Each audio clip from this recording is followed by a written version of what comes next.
Hello, good morning. I'm Sasha Williams. Welcome to the programme. The BBC has unreservedly apologised for broadcasting child sex abuse allegations which led to a former Tory party treasurer being wrongly accused. The corporation issued its statement after abuse victim Steve Mesham admitted that the man who abused him in the 1970s and 1980s was not Lord McAlpine. A new crisis for Newsnight. Tonight, this programme apologises. It was no ordinary start to Newsnight, but then this was no ordinary programme. The BBC's flagship investigation show was now at the centre of an investigation itself. There were some uncomfortable moments. Obviously, we wanted to ask questions of the BBC, but no one was available for interview. But perhaps the most telling came when a guest could not hear the question he was being asked. Oh, great. Now even the sound isn't working. The sound isn't working at my end or your end? The journalism isn't working. Is Newsnight toast?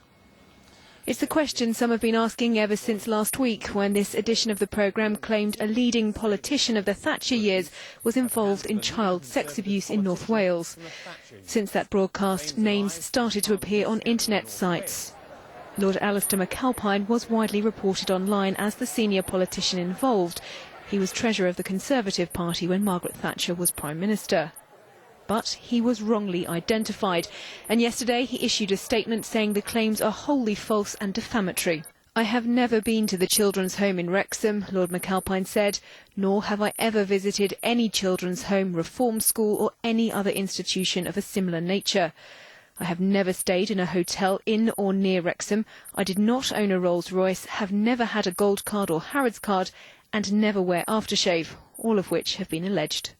Lawyers for the Tory peer say they'll be taking legal action. And then we have to look at Newsnight and the way in which they behaved and the way they trailed it. They made it obvious who it was, or who they alleged it was, simply by referring people to the internet, and all the others who have used the internet and just let people know where to go and find the answer. It all centred on allegations from this victim of abuse. Steve Mesham says he was shown a picture of Lord McAlpine, and it was not the person he identified in a photograph showed to him by police in the 1990s.